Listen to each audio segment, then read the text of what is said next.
Welcome back. Okay, we have a couple of people with us now from the Compost Demonstration Garden. I don't know what that is either. We've got Lorenzo Mele and Susan Ray. Welcome to the show. Hi. Hi. Okay, tell us about this project. We're working on a compost demonstration garden, as you said, along with the City of Vancouver Engineering Department. They're our sponsors, and the City Farmer, who's a non-profit society here in Vancouver promoting urban agriculture. We're spending the summer demonstrating composting as well as demonstrating organic gardening to the public, and we'll also be running the Vancouver Compost Hotline. For anybody that has questions about composting, do give us a call, and we'll see if we can answer your questions. Okay, so you've got a hotline. Is there going to be that many questions about composting that you need a hotline? Is it a difficult thing to do? Composting isn't a difficult thing to do, you're right. Composting is a biological process that's been going on before man has been here on the earth. It's the breakdown of organic matter.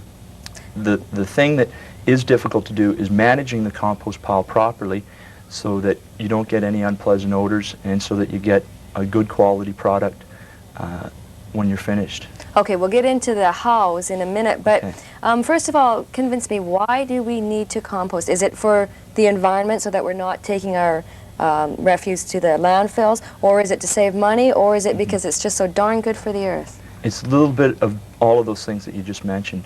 Composting goes hand in hand with recycling. You're recycling your organic waste. That's what composting is the breakdown of organic waste. Well, it must be a hot issue now, recycling, environment stuff. Certainly is. A very hot issue.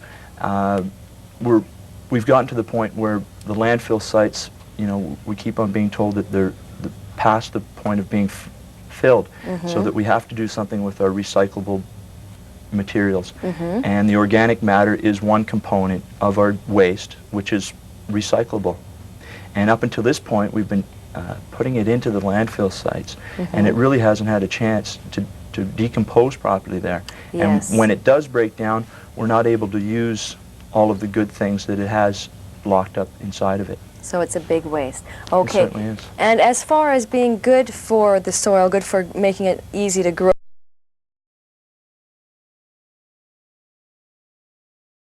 because it's a natural type of fertilizer. It's good for holding the moisture. It's nice to be taking the things that you use and compost it, reuse it back, put it back into your soil so that you can have it again for your vegetables, richer vegetables, and a more successful garden if you're composting. Okay, well, let's talk about how. What should go on a compost heap and what shouldn't?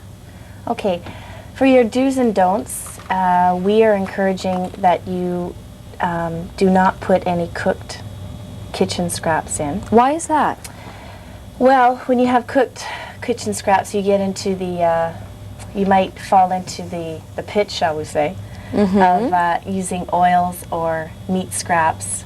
Any animal products take a long time to break down, and they will make your pile smell, and they're not good for the pile. But we say to put in raw vegetable materials, grass clippings, yard waste, anything organic that you get from your yard, you can put into your compost. And okay, and as for things not to put in, you mentioned cooked food because of the oils. No cooked or the animals. No cooked foods. No meat scraps. There is a bit of caution about putting really hardy stems or branches, things that will take a long time to break down. And no diseased plant material or things that have fungicides or things like that, because that causes a problem. Not all of that will break down, and you might be turning that back into your soil. If I make a compost heap, am I going to be attracting a lot of bugs? It all depends. That's on the management. We are suggesting rodent-proof bins to take care of the problems of rodents. Oh, so you need a bin to make a compost pile? Either homemade or manufactured bin, specifically for the rodents.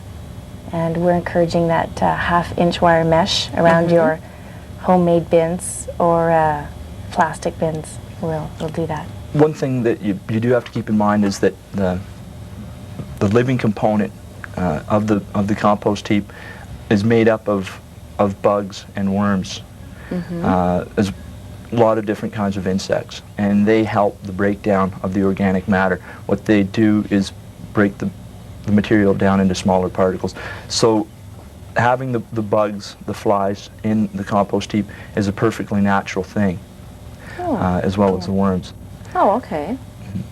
Well, we took a camera down to the demonstration garden, and we got some pictures, and we're going to take a look at those now. You can Great. tell us about them. Sure. Okay. Any second now. There we go. What is this? This is a compost bin? Yeah, this is a prototype actually, put out Ooh. by a local manufacturer, local plastic manufacturer, and it's an aerobic composter, which means that it uses air to break down the material. But I thought they all needed to let air in. In an aerobic composter, yeah, you're right, they do need air, although there are some systems that use totally airless Oh, really? composting method, which is referred to as anaerobic. A lot more difficult to manage, definitely not recommended for the urban dweller. Okay, so what... Right now, the demonstrator here is opening up the door. There's two doors on this unit, and which allow for easy access into the pile for turning, as well as for extracting of the material that has already broken down. Okay, and what's this shot? This next model is a German model, and it's much the same as the local prototype. How much do these things run, by the way? It all depends. It seems as though the local ones come a little bit cheaper than the imported ones. So are we talking tens or hundreds or? This one runs, I believe, at about, I'm not sure, Lorenzo. Yeah, this Just model here is ballpark. probably about $100. $100, yeah. Okay. And this system has a door at the bottom as well, and it also has aeration at the top. When the lid is turned, when the oxygen signs are lined up, then there is air going in to aerate the pile, and there are also holes on the bottom. Do these come with instructions exactly what to do? Yeah, it does Yeah. come with instructions. Okay. One thing to keep in mind, even though these units do have holes to provide for aeration, you still have to turn the pile, and you still have to allow for air to go through it. So there Okay. still is some hands-on work with it. Yeah. Right. This next model is a Rosie. It's also a West German design, so it's slightly more expensive. It's about $300. Although this unit is ideally suited for an elderly person because of the fact, well, you can see that it's so easy to turn the pile. We've fitted this unit with screening so that it will be rodent-proof. It is rodent-proof. That's a very important consideration when you're urban composting.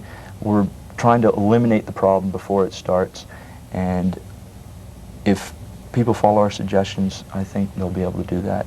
Okay. This next model here is from England. It's a recycled pickle barrel, which is nice because of the fact it is recycled, and it too just works on the same principle of turning. This third one as well is a turning model. It's put out by a local manufacturer and will be commercially available. These turning models, are you saying that we no longer have to reach in there and move the pile around? Exactly. Oh, okay, Yeah, great. it just depends on what's best suited for you. If you prefer to get in there with a pitchfork and get right in there and turn it, then the rotating ones are not for you. But if you do have a bad back or perhaps want a quicker compost, Yeah. then This unit here would be great for the rural dweller, great for yard waste, especially sod and leaves. It's not rodent-proof, but if it were set in the rural setting, it'd be great. It'd be fine. Okay. That unit runs for about $169, and it is locally available as well. Where are these things available at? Garden centers and hardware stores. right now. Okay. Not all of them, but some. This next unit is featured in our brochure. Very easy to make. The materials for this one would cost about $35 and doesn't require a whole lot of assembly. It's totally rodent-proof, and it's an easy unit to work with. I kind of like this one because I made it myself. So. Really? So you can tell people how to make these? That's right, yeah. Yeah. The GVRD will also be putting out some detailed instructions on a few homemade models that you can put together yourself, because that is the great part about composting, is that it should be, you know, a family or you know, combined effort for everybody to get into. And if you can build it yourself, if you have the ability, then great, do it. My husband's just started his first compost heap, but if he doesn't have a bin, is he going to regret that? He will regret it. He will regret it in time. His neighbors may regret it too. What the bin allows for is for an increase in the decomposition rate, or the composting rate. With a contained bin, you're going to get higher temperatures. Ah, okay. This is an interesting model here. This is put out by a fella in North Van, John McIntyre, and McIntosh, and this is a worm bin. So here the worms are decomposing the garbage along with the microbes. Lovely. So essentially what the worms are doing are breaking the organic matter down into smaller particles so that the microbes can more easily decompose. So you're saying you actually buy worms and throw them in there? You can buy worms, although in a unit like this, because it is off the ground, you would have to get a source for the worms to inoculate the pile. Inoculating meaning that you're just introducing the worms into the pile. Yeah, you could find some of these red wigglers in some horse manure. Ah. And that would start it. Okay. I have to mention, though, that worm composting is very management intensive, so you have to take care of your worm bin, because you have this living component being the worms, and you don't want those guys to die. How do you take care of your worms? The biggest factor for worm composting is temperature. You don't want to let the heat get up too high. Too high, I'm meaning over 35 degrees Celsius. So you stick a thermometer in there? Or? You could have a thermometer, but I mean 35 degrees Celsius, you could feel that pretty quickly. Okay. So by using water and aeration, you can control the temperature. Quickly before this picture goes, what is this? This is a model that can be adapted to any garbage can, which provides for aeration. If you sit it on the bottom of it and just make a hole in the top and put your compost around it, you'll get constant aeration. Ah, nifty. Yeah. How much is that about? I'm not sure about that one. Give us a call on the hotline. On the hotline. Okay. We'll give you an answer. Great. Okay, well, this is a phone-in show. Any questions or comments? Let us hear from you. We're at 734-4611.